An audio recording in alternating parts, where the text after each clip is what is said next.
Pues nos da nuevamente gusto que nos acompañen en una emisión más de Curiosos y Comprometidos, una historia natural mexicana. Disculpen que no hayamos estado el jueves pasado, por ahí recibimos algunos mensajes de que por qué no estábamos. Bueno, pues hubo algunas cosas que tuvimos que resolver. Me parece que había un caso especial, una efeméride que teníamos que recordar y bueno, fue la razón por la cual no estuvimos la semana pasada, pero ya estamos de vuelta en este espacio en el que nos gusta verlos a ustedes, irse involucrando poco a poco en las charlas que hemos tenido.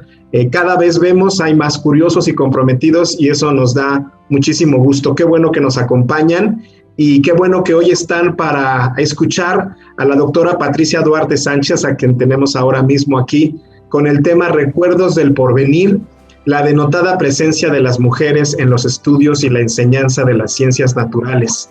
El caso de Motz y Calderón, las primeras biólogas de México. Déjenme saludarla, pero antes de ello, pues que nos enteremos brevemente de quién es la persona que está con nosotros el día de hoy. Patricia Duarte Sánchez es originaria de la Ciudad de México, doctora en Filosofía de Ciencias por la UNAM, maestra en Ciencias, Biología en la Facultad de Ciencias de la UNAM, licenciada en Biología por el IPN y fundó y dirigió la Asociación Mexicana contra la Violencia hacia las Mujeres, COVAC, durante 20 años, de 1984 a 2004. Actualmente es autora de publicaciones sobre historia de la ciencia en México con énfasis en ciencias naturales y biología, así como publicaciones relacionadas con la participación de las mujeres en la ciencia mexicana. Es consultora y conferencista en foros nacionales e internacionales y es miembro de la Red Internacional de Estudios de Historia de Biología y la Evolución. Y créanme, es una afable y muy bella persona. Muchísimas gracias, doctora, por estar aquí. Qué gusto tenerla. ¿Cómo está? Muy bien, muchísimas gracias. De verdad, agradeciendo infinitamente que este espacio se haya podido abrir para presentar a estos personajes. Bueno, pues antes de iniciar, déjenme recordarles que yo solamente soy un facilitador, pero quienes hacen realmente las preguntas y quienes hacen realmente los comentarios y quienes son aquí los entrevistadores son ustedes, así es que comiencen a mandar sus preguntas, sus comentarios a través del Facebook, del Facebook de Conadio, que en este momento está abierto ya para que ustedes nos digan todo lo que quieran respecto a lo que escucharán de la doctora Patricia Duarte. Doctora, adelante. Muchas gracias. Voy a compartir pantalla.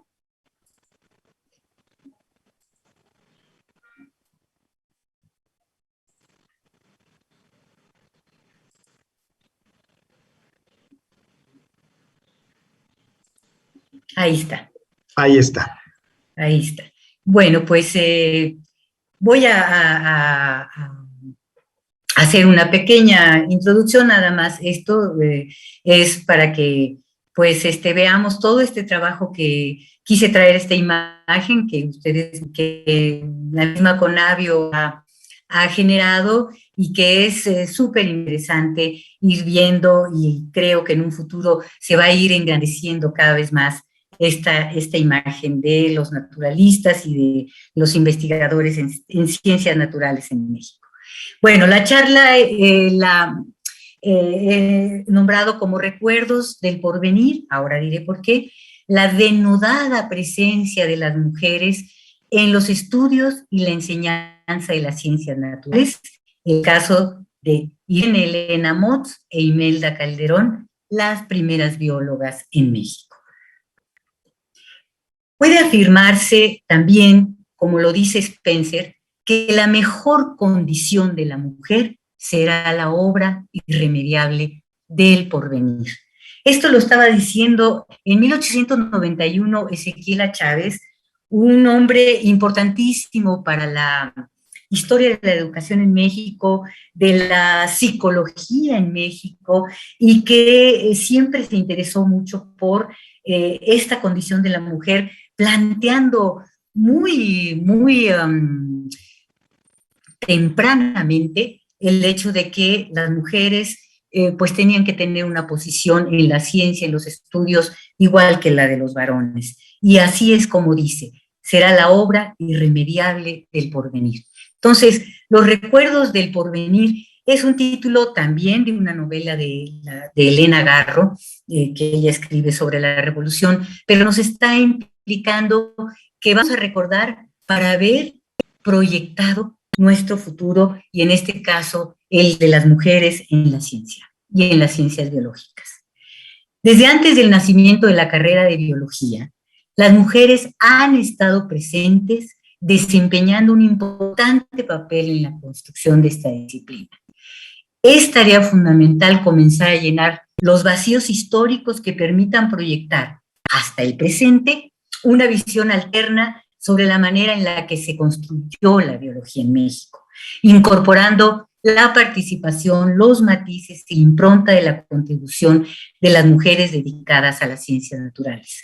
Créanme que para esta investigación fue difícil tratar de encontrar a estas mujeres en estos inicios, antes de que la biología fuera como una disciplina ya asentada en nuestro país, y yo me preguntaba, ¿dónde están las mujeres? Y fue una búsqueda muy, muy intensa para poder encontrarlas. Finalmente, aparecen Irene Elena Motzbeal y Imelda Calderón Vargas, que son mujeres que nacieron en el siglo finales del XIX y se desplegaron toda su trayectoria profesional en el XX. Esta es la imagen de dos mujeres que probablemente se parezcan mucho a las que fueron sus maestras de secundaria y fueron pioneras en la enseñanza de la biología en México. Elaboraron libros de texto para los niveles de enseñanza primaria, secundaria, preparatoria y normal, todos esos niveles, en el lapso comprendido en 1930 y 48. Cuando hablo de este lapso es porque fue cuando ellas emitieron todos los títulos distintos que hicieron de esta amplitud de libros de texto sobre la naturaleza, sobre las ciencias naturales y la biología. Y estos libros fueron publicados y distribuidos hasta la década de los años 70. Imagínense ustedes el impacto. Motz y Calderón fueron dos maestras normalistas que en 1927 se convirtieron en las primeras biólogas que el siglo XX aportaría para el desarrollo de la enseñanza y la difusión científica de esta disciplina. Contribuyeron en forma insólita y hasta ahora desconocida a la institucionalización y profesionalización de la biología en México. Si nos da tiempo, hablaré de esta aseveración de las primeras biólogas. Los perfiles biográficos de Motz y Calderón son un ejemplo de imbricación de la cultura y de los ideales de dos siglos en que les tocó vivir.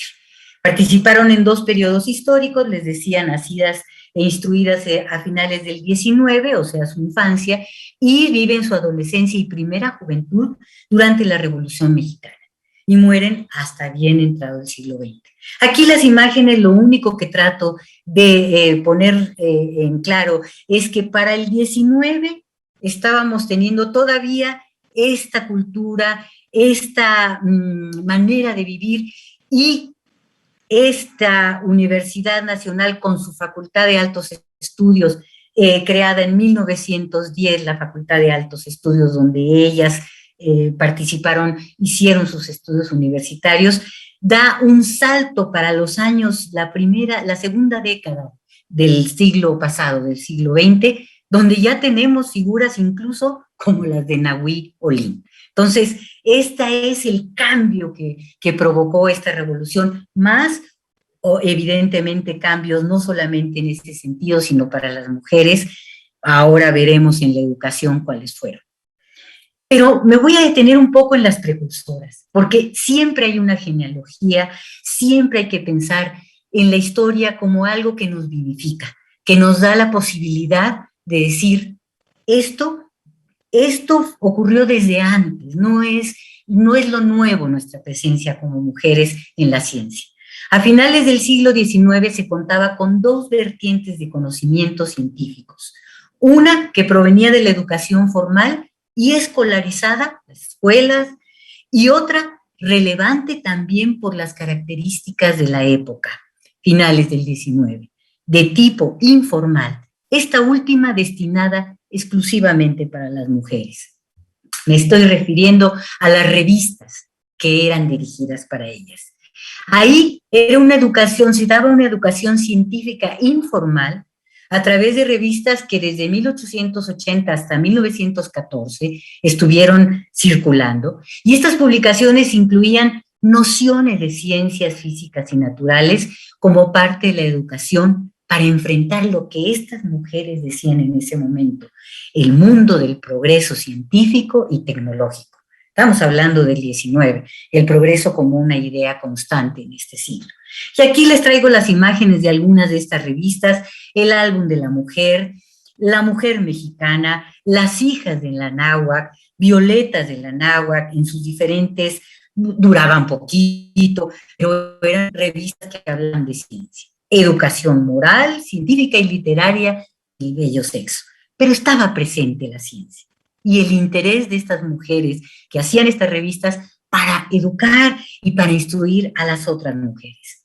Estas revistas estaban dirigidas por mujeres como Laureana Wright, Mateana Murguía, Dolores Correa Zapata, Laura Méndez de Cuenca, importantísima mujer, y Rita Cetina, quienes también colaboraban con artículos de diversa índole. Destaca en estas revistas la botánica como tema esencial del aprendizaje científico de las mujeres, recordando que la botánica, al iniciarse el régimen republicano, quedó incorporada a la Universidad de México como una cátedra establecida en el Jardín Botánico. Es de hecho la primera cátedra que se da en este tema de las ciencias naturales. Motz y Calderón en la Normal para profesoras. Esta es parte de su instrucción formal. Sus estudios en la Normal para profesoras transcurrieron prácticamente durante la Revolución. Por el número de años de preparación y por la currícula establecida durante esos años, se puede asegurar que las egresadas de esta institución se encontraban totalmente preparadas para continuar con su formación de estudios superiores. Es decir, la Normal para profesoras, porque había Normal para profesores varones, instruía y robustecía a las mujeres en todas las áreas de la ciencia, de una manera en que el egresar de la Normal era una carta abierta de una probabilidad de alguien que iba a hacer su trabajo con profundidad y seriedad. Esto es algo muy importante a tomar en cuenta porque la cuestión del normalismo y de las maestras se ha ido perdiendo como algo que significó ser muy importante en las primeras décadas y sobre todo en la posrevolución. La profesión de docente para las mujeres posrevolucionarias fue una puerta de salida al mercado laboral y el acceso a estudios superiores. Hay otras ideas sobre lo que significa ser maestra, que sí es la continuidad de lo que las mujeres hacen en el hogar. Yo profundamente creo que la docencia les permitió, porque la mayoría o se dedicaban a eso o al hogar o a otros oficios, les permitió entrar al mundo laboral, tener dinero propio y sobre todo tener acceso a otros estudios. Motz y Calderón formaron parte de un destacado grupo de normalistas que había cursado estudios universitarios y habían cofundado una secundaria modelo de excelencia ya para 1930. Recordar que la secundaria, la segunda enseñanza como la conocemos, con las transformaciones que ha tenido, la funda Moisés Sáenz, se funda en México en 1926. Para el 30 ya hay esta primera secundaria modelo que está en esta etapa inicial y donde el espacio educativo abre una posibilidad vocacional para la biología. Es decir, aquí los jóvenes, los adolescentes ya pueden perfilarse para ser historiadores, para ser literatos, para ser biólogos. Es parte de lo que la secundaria aportó a nuestro país. Y este es un hallazgo de la investigación. Los primeros libros de texto para la secundaria, sin duda alguna, fueron escritos por maestras normalistas que se habían abocado a diferentes disciplinas. De tal manera que en este caso, para las ciencias naturales, Motz y Calderón son las primeras autoras de libros de texto de secundaria. Siempre hemos cargado lo que una investigadora, historiadora habla, Silvia Rom, habla de los zombies de la historia, es decir, aquellos muertos vivientes que vamos cargando porque así se dijo y así es, y bueno, para eso es el placer de la investigación histórica, para que esos zombies no permanezcan y sepamos que los libros de texto de Enrique Beltrán, si bien fueron los primeros escritos de una manera diferente, unidades de estudio, tal, no fueron los primeros libros de texto para secundaria.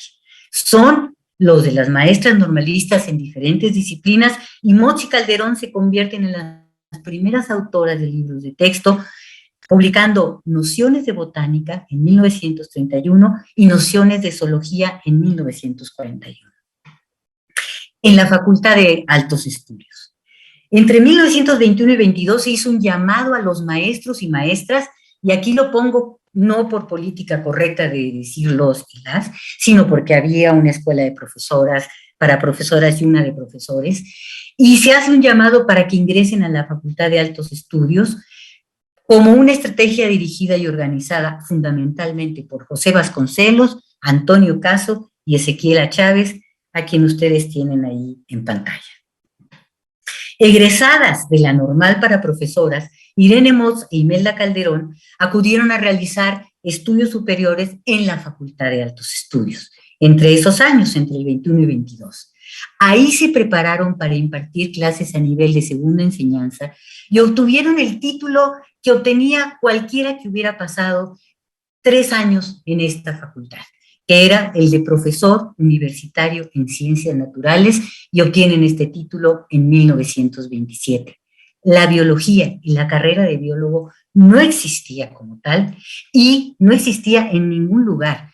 Si se iba a la preparatoria, luego se hacían algunas materias de biología, pero la carrera no existía. Y lo que se hacía en altos estudios era preparar a estos profesores universitarios. El entorno de las maestras en la Facultad de Altos Estudios era de este nivel. Durante su formación universitaria fueron alumnas de Ezequiela Chávez, que les daba clases de psicología de adolescentes y niños, porque él había trabajado con Baldwin, quien vino a México a dar clases a altos estudios de psicología social, con Moisés Sáenz, que fue el precursor y el fundador de la segunda enseñanza en México, y tomaban clases de esto con él, y Antonio Caso, filósofo, entre otros grandes intelectuales de la época que estaban trabajando, que daban clases en altos estudios. Estos eran sus profesores y otros más, como los contemporáneos en ciencias naturales que Motz y Calderón formaban parte de esta red de celebridades, de inteligencias que el país dio y que estaban trabajando en altos estudios, en la preparatoria, en la Facultad de Medicina. Eran grupos pequeños, pero se estaba gestando todo lo que vendría, claro, muy englobado por José Vasconcelos. Estas celebridades relevantes para la cultura nacional postrevolucionaria en las ciencias naturales destacaban como sus maestros Alfonso L. Herrera, nada menos ni nada más, Isaac Ochoterena, Guillermo Gándara, botánico, Agustín Reza, que es un médico que daba zoología, Carlos Reiche, que participó durante 20 años, se quedó en México para dar clases de botánica y teoría de la evolución, y entre estos son sus maestros. Y Enrique Beltrán, autodenominado el primer biólogo de México, digamos, esto está en archivos, esto es comprobable, él planteó que era el primer biólogo por ciertas condiciones, y Maximino Martínez, botánico, que eran compañeros de banca. Aquí están sus imágenes, utilicé las de Curiosos y Comprometidos, pero no estaba Carlos Reiche.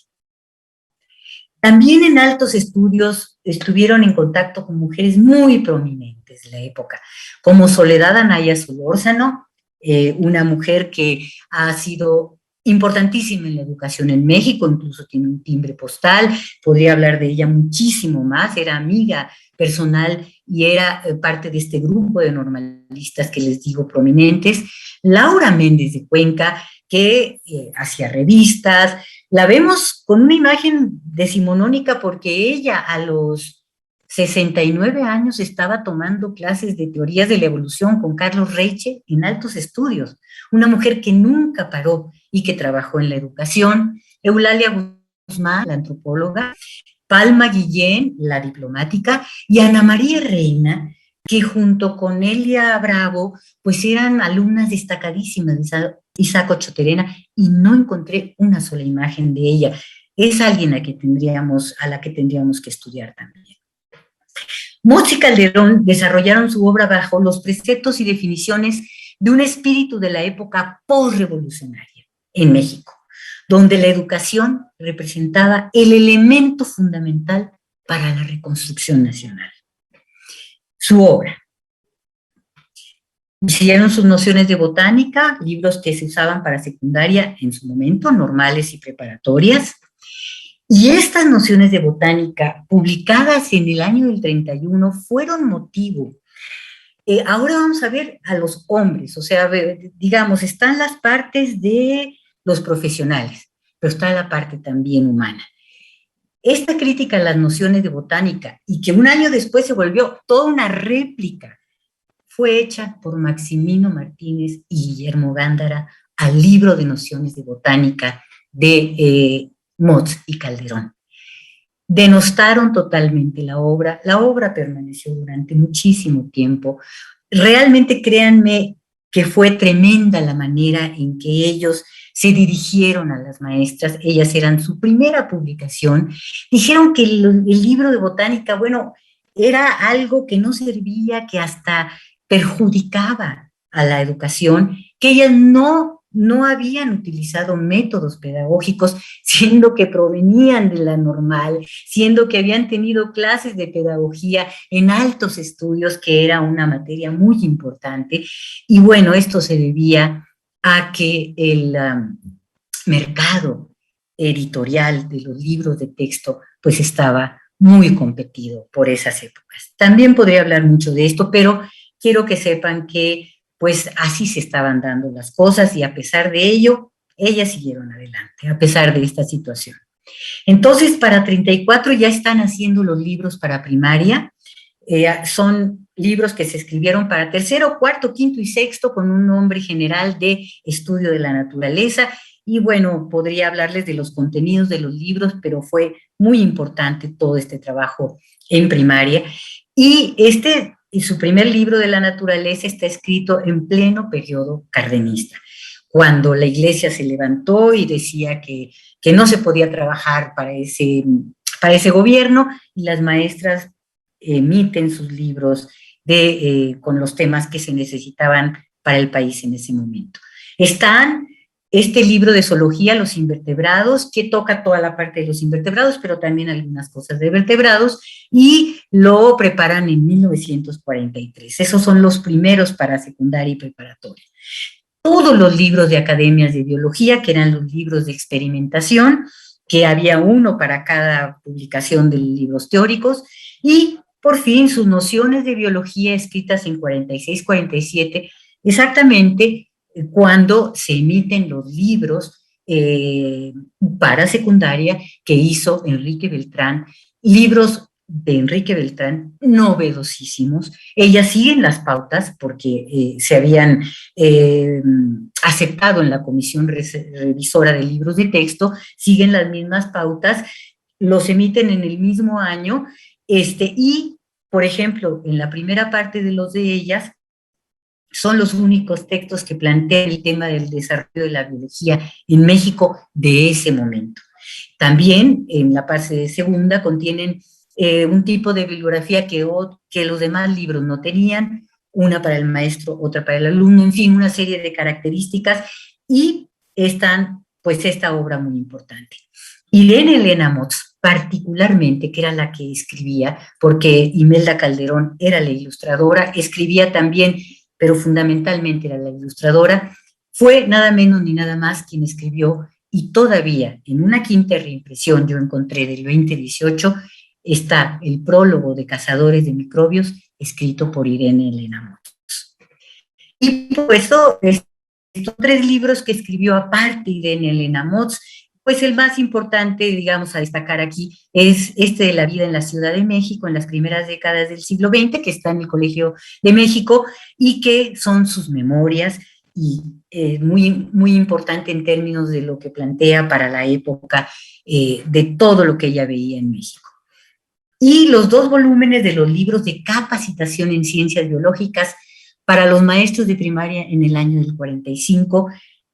Quiero decirles entonces que Irene Elena Motos y Imelda Calderón capacitaron a 18,000 maestros de primaria. Estos libros llegaron en un esfuerzo enorme que hizo el novedoso Instituto Federal de Capacitación, fundado por Jaime Torres Godet, y llegaron hasta los confines del país para la capacitación de los maestros para que se pudieran titular.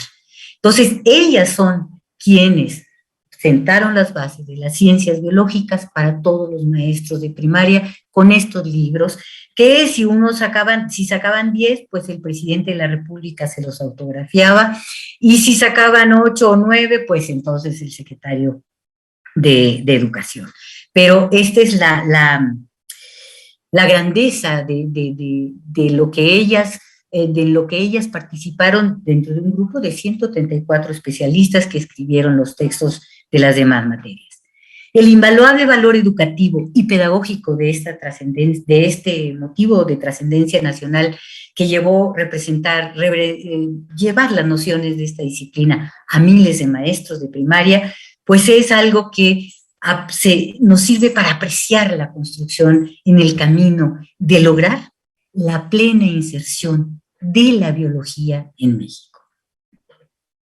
Fueron grandes difusoras de la biología entendida como una disciplina de unidad e integración. Esto suena ahora a lo mejor una verdad de perogrullo, pero en ese momento pues se daba botánica, se daba zoología, anatomía, higiene, que eran los temas, pero la biología como una unidad, como la había concebido Alfonso L. Herrera desde 1904, con su libro también llamado Nociones de Biología, el gran hacedor de la biología en nuestro país, ellas lo llevan en la difusión de sus libros de texto. Fueron del todo exitosas en el aspecto editorial, sin lugar a dudas rozan los 2 millones de ejemplares editados a lo largo de 40 años, con 20 títulos diferentes, y sus libros en varias ocasiones tuvieron la calidad de oficiales. Este era el estira y afloje de los libros de texto en ese momento. Durante casi un cuarto de siglo, 23 años concretamente, no hubo otros textos de biología para secundaria disponibles más que los de ellas, de Irene Elena Motos e Imelda Calderón, y los libros de texto escritos por Enrique Beltrán y su grupo. Estas no son mis palabras, son palabras de Enrique Beltrán en sus memorias, y fueron las únicas mujeres durante el periodo que aquí presento que publicaron libros de texto de su disciplina. Las únicas profesionales que compartieron con los autores varones el competido espacio editorial de los libros de texto de biología, como los que hacía Beltrán y Maximino Martínez, que incluso hizo, obviamente, botánica, pero también se lanzó en la zoología. Sus aportes son relevantes por múltiples razones, por su extensión, por su diversidad, por el largo alcance y la permanencia por un dilatado periodo en el uso de sus libros de texto, para educar innumerables generaciones de alumnos y maestros, y finalmente por su profundo impacto pedagógico. La obra completa de Motos y Calderón, legada a miles de manos de estudiantes y maestros, les otorga un merecido lugar como artífices y profesionales que abonaron excepcionalmente desde la enseñanza de la biología a la construcción institucional de esta disciplina. La historia de la biología en México está por completarse y no puede dejar, desde mi punto de vista, de contarse sin dedicarle un largo capítulo a Irene Elena Motos e Imelda Calderón. Existe una deuda histórica con estas dos biólogas, quienes son acreedoras de la honrosa categoría de pioneras en la enseñanza y profesionalización de la biología en México. Muchas gracias. Estoy a su disposición para cualquier pregunta. Gracias, doctora. Muchísimas gracias. De hecho, sí, ya tenemos varias preguntas, algunos comentarios, por supuesto, y quiero, pues, primero que nada, decirle a la gente que nos está viendo, que nos está escuchando ahora, que les agradecemos que estén con nosotros, a Marcé Pedraza García, muchas gracias.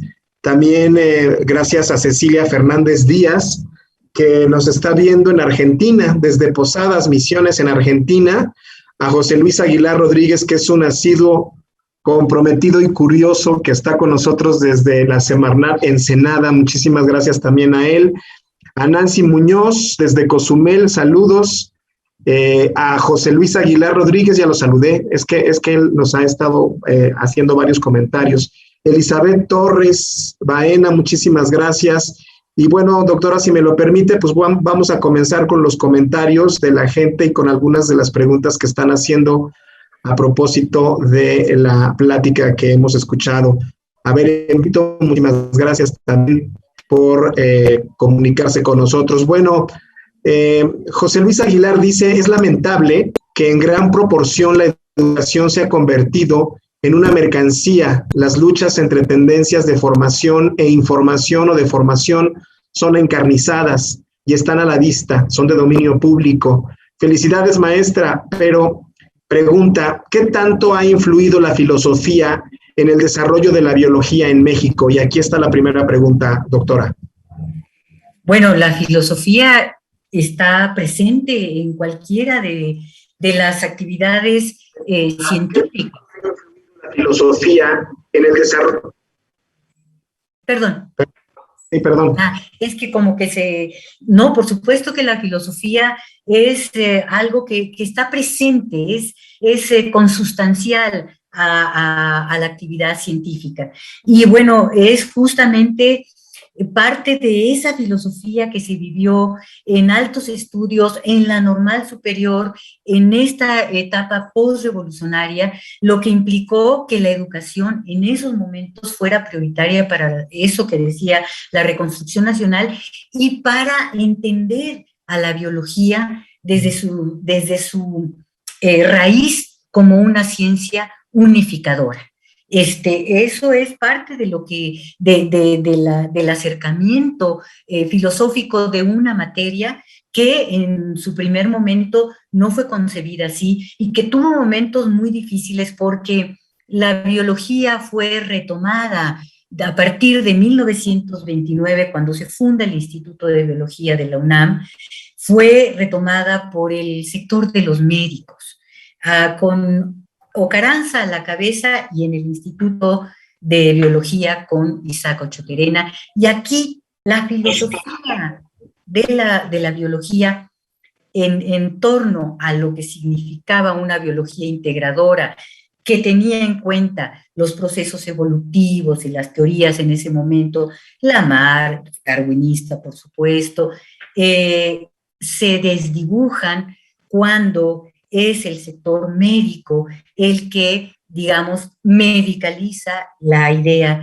de la biología y es en parte como se empieza a dar en el instituto, aunque claro, hay siempre investigaciones en botánica, en fisiología, zoología.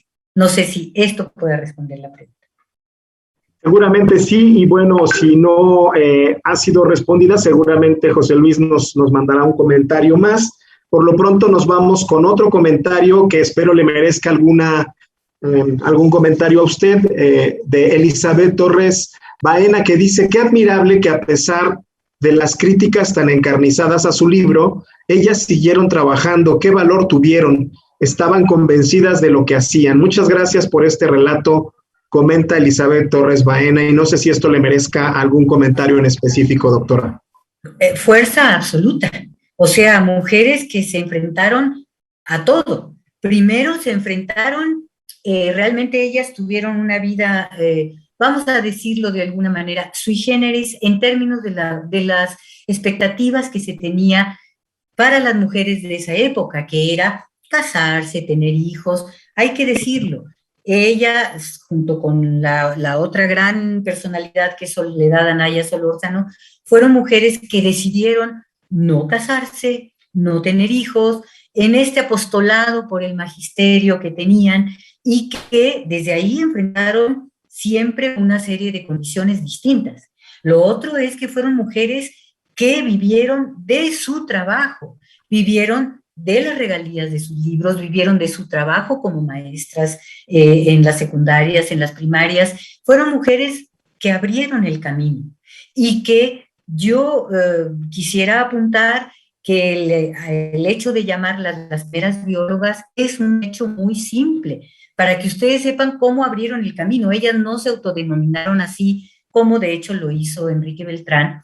Enrique Beltrán sale en el año del 26, 1926, de Altos Estudios, compañero de ellas, y dice en sus memorias y en algún otro documento, como yo cursé todas las materias que había de ciencias naturales y hice todo este periplo en Altos Estudios, pues considero que soy el primer biólogo de México. Ellas, con archivo demostrable, lo tengo, está ahí, había que buscarlo, se encontró, cursaron todas las materias que había en Altos Estudios de Ciencias Naturales, salen en el 27, y por eso es que hablo antes incluso de Elia Bravo, que había sido después, consideradas como se autoconsideró y como ha sido considerado por la historia el primer biólogo, pues Motz y Calderón son las primeras biólogas en México. Muchas gracias, doctora. Beren Brito dice, muy interesante ese dato de que Motz escribió el prólogo para el libro Cazadores de Microbios. Y Carlos Galindo, el doctor Carlos Galindo, nos comenta un gran agradecimiento a la doctora Patricia por compartirnos esta historia tan interesante. Próximamente está Dos Curiosas y Comprometidos serán parte del sitio web. Está... sí, a ver si lo leí bien. Dice, próximamente estas dos curiosas y comprometidas serán parte del sitio web, al igual que otras 10 mujeres, estas dos curiosas y comprometidas serán parte del sitio web, al igual que otras 10 mujeres que hemos estado seleccionando con el apoyo de Alicia Mastretta. Mil gracias por ayudarnos a enderezar el camino, le dicen, doctora. ¿Le merece comentario esto? No, pues muchísimas gracias a ustedes. Yo otra vez les vuelvo a decir, los espacios serán siempre pocos para poder ir abriendo el camino de nuestra presencia. Ese es el hecho simple de no de tener la primicia por la primicia, si son las primeras, si son... Es que hemos estado presentes de una u otra manera y entonces, bueno, pues hay que hacerlo, darlo a conocer. Así que, pues, no, me merece una gratitud muy grande. Beren Brito nuevamente dice, muchas felicidades, Patti, por tu gran trabajo. Nancy Muñoz, qué historia tiene este libro, es una joya de la biología. Lupita Chávez Hernández, impresionante historia, muchas gracias por rescatar y compartir este tipo de información. Saludos desde Querétaro. Carlos Galindo nos pregunta, ¿nos puede comentar un poco de la historia familiar de estas biólogas? Claro que sí, con todo gusto. Bueno, ellas nacen antes de la Revolución. Irene Elena Motz en un hogar, hija de padres ingleses que salieron, yo puedo suponer que por una pandemia, pero no hay la certeza, no tengo ese dato, fue muy difícil rastrearlos, y llegan vía Nueva York hasta México por los años en que ella nace. Ella es hija de una familia con otro hermano año y medio menor que ella, y el padre tiene un trabajo aquí de contador, pertenece a una familia acomodada porfiriana.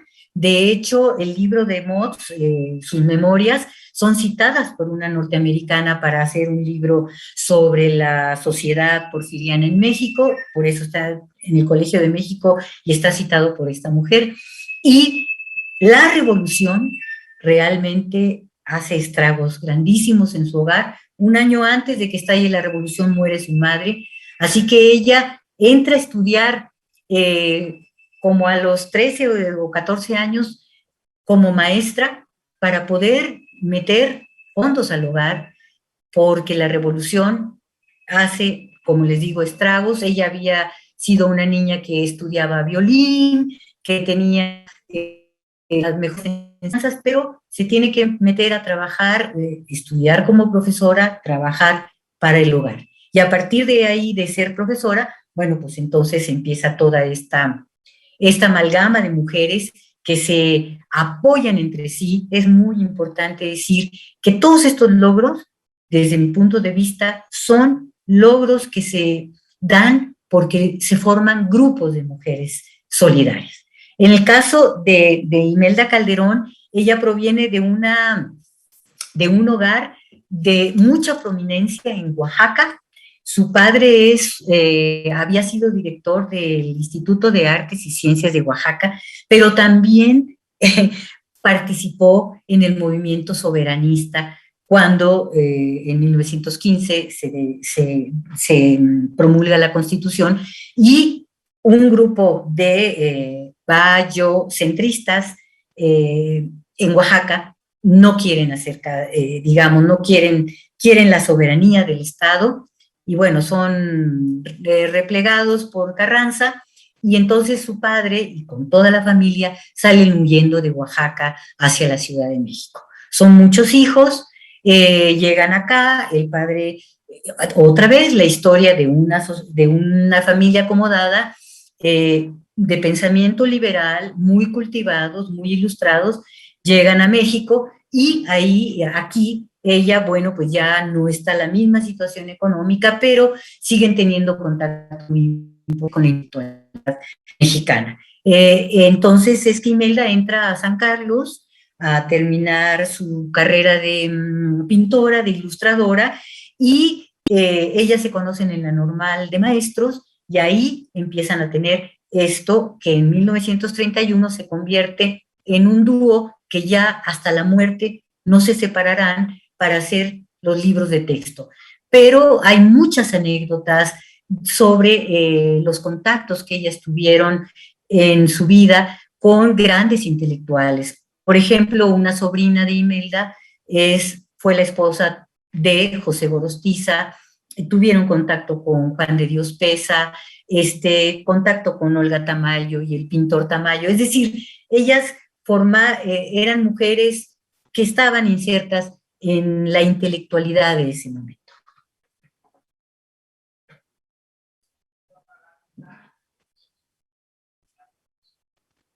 Diego. Ya me di cuenta, estaba yo hablando conmigo mismo, era un asunto de introspección, ¿no? Doctora, fíjese que hay otras preguntas, pero me acaba de surgir algo a mí, y perdón a la gente que nos está siguiendo, porque voy a aprovecharme un poco de mi posición y preguntarle qué tanto las normales influyeron para que mujeres como estas salieran de sus espacios. Creo que tengo la impresión de que esta escuela específicamente contribuyó mucho al desarrollo de mujeres en México, o es una visión errónea. No, es una visión absolutamente correcta. Es que el olvido de Motsi Calderón, la dificultad para encontrar a estas mujeres, tiene que ver con esta idea de que actual, de qué pudieron haber hecho unas señoritas Motsi Calderón, porque ellas en sus libros, en las portadas, decían, el texto elaborado por las señoritas Motsi Calderón, las señoritas maestras Motsi Calderón. Las normales siempre fueron un semillero para los estudios superiores de las otras disciplinas. Y en este caso particular de altos estudios, la preparatoria era todavía más difícil porque había más razón para la entrada de las mujeres, o sea, las que lo lograban, pero en altos estudios tuvo todo que ver Ezequiela Chávez y José Vasconcelos. Y es este llamado específico a las normales y a las normales de maestras que hace que estas mujeres que estaban muy bien preparadas, ya habían tomado botánica, zoología, anatomía, higiene, fisiología en la normal. Así que, y claro, historia, geografía, literatura, las normales son semillero de producción de mujeres muy bien instruidas, estudios que siguen. Y es pues una carrera que sí, efectivamente, reproduce algunas de las situaciones que las mujeres tienen en el hogar. Yo no quisiera confundir esto con una posición radical, digamos, ñoña, diría yo, de pensar que las normalistas eran solamente una continuidad. Eran mujeres preparadas que ya tenían recursos, como lo dije anteriormente, y que proveyeron de muchísimo talento a las otras materias y disciplinas que se estaban desarrollando en nuestro país. Gracias, doctora. Coti Arellano, muy interesante la historia y la narración, excelente, felicidades. Nancy Muñoz, gracias por la ilustración de estas primeras biólogas. Ivonne Escamilla, excelente conferencia e investigación. Ojalá podamos leer en el futuro una publicación sobre estas biólogas. Gracias y saludos desde Veracruz. Ariel Rizo Aguilar, el costo de las mujeres de estar presentes en la historia. Gracias, doctora, por esta conferencia. José Luis Aguilar Rodríguez, nuevamente, felicidades por sus habilidades pedagógicas y su pasión al exponer, que es un método que si forma, no solo informa. Y no se diga de la información y conceptos que maneja. Son magistrales. Esto se lo dice, por supuesto, a usted. María de Lourdes Rico Arce, doctora, muchas gracias por su grata y elocuente presentación. Felicidades. Aún los tiempos de mi generación para familias de clase media, de abajito, las únicas profesiones a las que podíamos aspirar las mujeres, está hablando de un pasado muy cercano. Así es. Eran profesoras normalistas o secretaria, porque deberíamos de trabajar o casarnos. Ser de familia acomodada era más grande, bueno, al ser de familia acomodada era más grande el horizonte. Bueno, sí, esto es real, doctor, creo que hasta hoy en algunas partes de la República, estoy pensando en la zona Sierra de Chiapas, pues esto ocurre todavía, ¿no? Y ocurre en Oaxaca también, en algunos otros estados. No sé si esto le merezca una opinión específica. No, claro, y saber que pues esa puerta, cuando se abre para muchos lados, y que el olvido, por ejemplo, el olvido de estos dos personajes, porque han sido, bueno, me viene a la cabeza, por ejemplo, la primera cineasta, la primera persona que hizo cine de historia, Alice Guy, por ejemplo, pues fue una mujer olvidada por muchísimo tiempo, a la cual hizo películas que ni siquiera se le atribuyeron.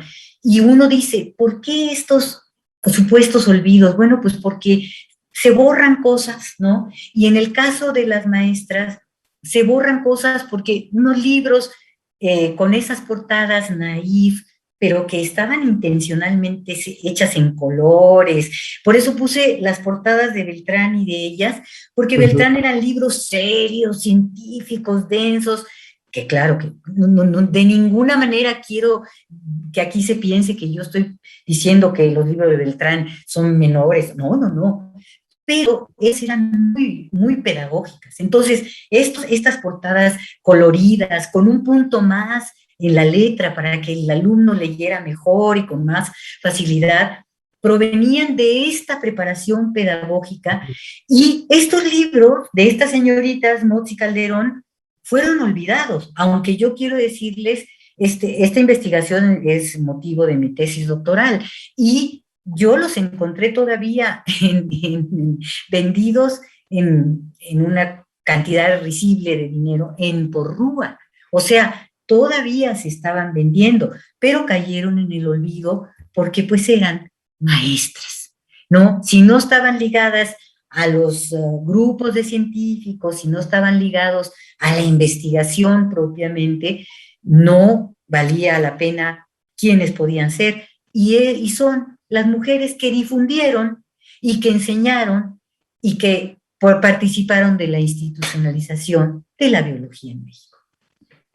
Y bueno, déjeme leerle este comentario que es verdaderamente bello. Me encanta el comentario que hace, bueno, especialmente a mí, Spy Wilbury. No sé si sea su nombre o si sea su nickname. Su sobrenombre. Su sobrenombre, pero el comentario es muy bello. Dice, doctora, ha ampliado de la mejor manera mi concepción sobre los pioneros.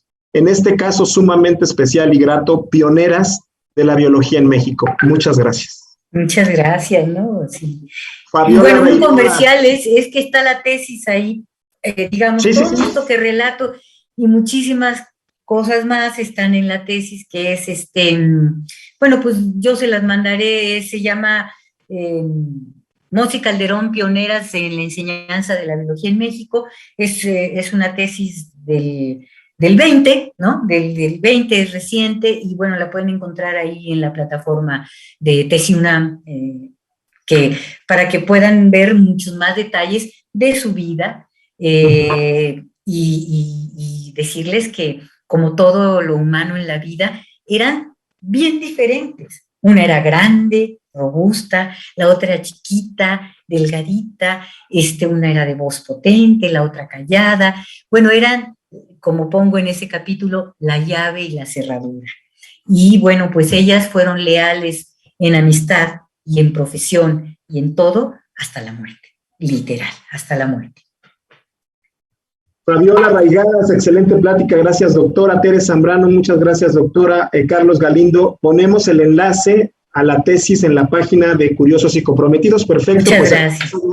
Ponemos este enlace. Doctora, ¿hay alguna, por la investigación que usted realizó, continúa haciendo sobre ellas dos, específicamente sobre ellas dos, ¿hay algún momento en la historia de México que institucionalmente se haya reconocido a estas dos mujeres como las primeras biólogas?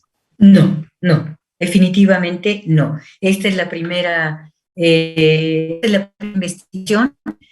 Afortunadamente todavía no puedo decir que en libro, ¿no? Pero esta es la primera investigación, porque en realidad, para poder encontrarlas, fue muy, muy lindo, de estas historias de a pie de página. O sea, la cita que yo encontré por primera vez, una cita a pie de página de las alumnas de Alfonso L. Herrera en Altos Estudios. Ahí aparecía MOTS. Y entonces jalé el hilo y tuve un azar como la evolución, que fue que jalando el hilo, en un momento encuentro en internet a un sobrino de Imelda Calderón que sube un libro de su tía, Ime, lo sube para la familia en internet, y yo las veo ahí a las dos. Bueno, fue realmente un momento, y de ahí la tesis tiene obviamente fuentes primarias, pero tiene muchas entrevistas que la familia bondadosísima, libros, cartas, me dieron para poderlas biografiar. Entonces, es la primera vez que se habla de ellas de esta manera, con esta seriedad, con una investigación plena, y por eso, pues, el interés es que se sepa que realmente fueron muy precursoras, muy pioneras, y pueden ser consideradas amplia y definitivamente como biólogas. Me pregunto por lo siguiente. Hay ahora, desde el gobierno de México y específicamente de la esposa del presidente, también de quien ahora está al frente del gobierno de la ciudad, un reconocimiento por las mujeres en la historia, pero generalmente estas mujeres están relacionadas con la política, la economía, la sociedad, ¿no? Y pensaba ahora que sería muy interesante que se mandara una propuesta institucional para que se reconozcan a estas mujeres científicas que finalmente también forman parte de la historia de este país, y no solamente aquellas que tuvieron que ver con la política o con la economía o con la sociedad, sino estas mujeres que institucionalmente no han sido reconocidas, que forman parte de este grupo de mujeres que en la ciencia hicieron historia por México. Exacto. ¿No? Mire, me viene a la cabeza alguien que también he estudiado en parte, que es Elena Arizmendi. Elena Arizmendi ha sido biografiada por Gabriela Cano, historiadora, pero ha sido reconocida, siquiera Gabriela Cano la ha biografiado, pero ella, el reconocimiento que se ha hecho, pues porque fue pareja de José Vasconcelos. Y sin embargo, cuando uno profundiza en el Arizmendi, se da uno cuenta que en términos científicos es de las primeras mujeres que estudió enfermería, nada menos ni nada más que la fundadora de la Cruz Blanca Mexicana, por su condición cercana a Madero y a su esposa. Es una mujer que después hizo muchas acciones, incluso en los Estados Unidos sacó una revista sobre las mujeres y el feminismo, con una visión arielista del asunto, porque estaba influida por José Vasconcelos, pero que es una cosa propia frente a al feminismo anglosajón, que ella decía, y el feminismo latinoamericano, y es una mujer importantísima que ha sido vista porque fue pareja en algún momento de José Vasconcelos. Otra vez, yo aprecio muchísimo la figura de Vasconcelos en una parte, como ser humano en otra cosa, pero a Arizmendi no le ha dado tampoco el lugar que tenía. Y está la Méndez de Cuenca, está esta mujer maravillosa, y están la Laureana Ray, y están todas estas precursoras, bueno, la Montoya, que así, la primera médica, que sí ha sido muy reconocida, pero está la Chorné, en fin, es muy agradable que aunque seamos pocas, pero hemos estado ahí y podemos decirles lo importante es decirles a las jóvenes hoy, se puede, porque se puede cuando hay fuerza y cuando hay agrupación y solidaridad. Esa es la importancia de la ciencia y de estas mujeres, del rescate de estas mujeres. Justo pensaba que en este paseo de las heroínas que se intenta hacer recientemente en Reforma, pues sería maravilloso ver un busto como el de Calderón en Mostra. Sería claro. Maravilloso, bueno, un sueño para mí. Hay que hacer la propuesta, deberíamos hacerla. Y bueno, a mí me toca tratar de hacerlo porque estoy en esa área, entonces lo voy a hacer porque me parece que es muy importante. No, pues maravilloso. José Luis Aguilar, por favor pongan los datos de su tesis. Sí, ya lo vamos a poner, justo nos acaba de decir el doctor Carlos Galindo, que pondremos el enlace de la tesis en la página de Curiosos y Comprometidos. Ahí Cruz Pérez, muchas gracias, doctora, será muy interesante leer su tesis. María de Lourdes Rico Arce, es que como me pone MDL, de repente se me olvida cómo se llaman. Ya sé quién es, pero se me va el avión. Yo recuerdo aún con mucho gusto a mi profesora de secundaria, lo mismo que a mi primer 4, que me puso las de la biología. Acabé de bióloga, entiendo que dice que su primera profesora de secundaria le puso un 4 sobre biología y ella acabó siendo bióloga. Con la de química recuerdo sus habilidades didácticas para hacer muy amena la clase. Mis respetos a todos quienes dedican a la ciencia, como usted también. Gracias de nuevo. Carlos Galindo, a propósito de lo que dije de las heroínas, muy buena idea, Diego, dice. Bueno, pues lo vamos a impulsar, doctor. Ahí, super idea también, a propósito de lo que comenté. María de Lourdes Rico Arce, a la doctora Elia Bravo le escribió una carta de felicitación el presidente Porfirio Díaz. Supongo que eso la motivó mucho a seguir con sus estudios. Estoy casi seguro que sí. Gar-Ar, excelente. Sí, pero no creo que necesitaran eso. Obviamente. De verdad, créanme, eran mujeres de veras hechas de convicción, en donde el ser mujer no implicaba la comparación con sus pares varones. Al contrario, implicaba que ellas sabían que podían, no se cuestionaban si estaban dotadas o no. Y digo, hago este señalamiento porque no necesitaban eso. Desafortunadamente estos grandes botánicos, Maximino Martínez y Guillermo Gándara, dijeron, esperamos que estas señoritas, ¿no? Pobrecitas, que las alentaron a escribir este libro, y pues la ironía resultó cierta, porque no solo escribieron ese libro, escribieron de ahí para adelante y realmente sí hay un tufo de un poco de misoginia en los comentarios y la manera en que plantearon que no servía el libro. Pero a ellas no les importó, como me imagino que a la grandísima Elia Bravo, grandísima, tampoco le importó. Esta mujer que recorrió el país por todos lados y que hizo maravillas. No, ya para cuando incluso recibe este documento, pues ella llevaba una trayectoria que no necesitaba ni de esa, exactamente. Ni de ninguna otra. Más bien parecía como un asunto ahí complaciente del gobierno al ver más la vorágine que llevaba ya ella como una especialista, ¿no? Claro. Excelente plática.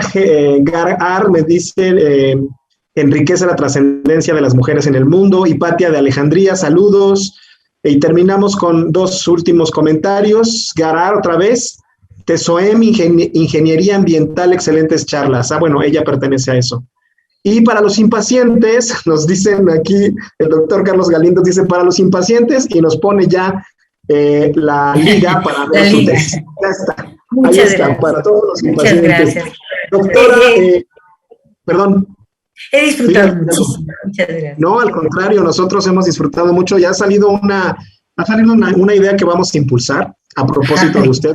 Usted puede ser, sin duda, la precursora de esta idea. Entonces, vamos a buscar que nos escuchen autoridades y que en este espacio al que van a llamar el Paseo de las Heroínas, se incluyan también científicas, ¿no? Se incluyan también de México, que sería maravilloso. Nos dieron patria y nos han dado patria. Así es. Son la 1:03 y no queremos quitarle más tiempo, así es que le agradecemos muchísimo que haya estado la doctora Patricia Duarte. No sabe lo maravilloso que ha sido escucharla. Por lo menos desde mi parte ha sido grandemente afortunado. No, muchas gracias. Me conmueve mucho. Gracias a todos los que estuvieron. Muchísimas gracias. Y gracias, comprometidos y curiosos, gracias a todos los que nos vieron. Nos encontramos la próxima semana, pues aquí en el Facebook de Conavio a las 12 del día para hablar de una nueva historia natural mexicana de estos comprometidos y curiosos. Ojalá se sumen más. Gracias a Carlos Galindo Leal, doctor, un abrazo, y gracias a Saptiel, a Ivette, a Fernanda, a todo Conavio. Muchísimas gracias. Que tengan muy buena tarde.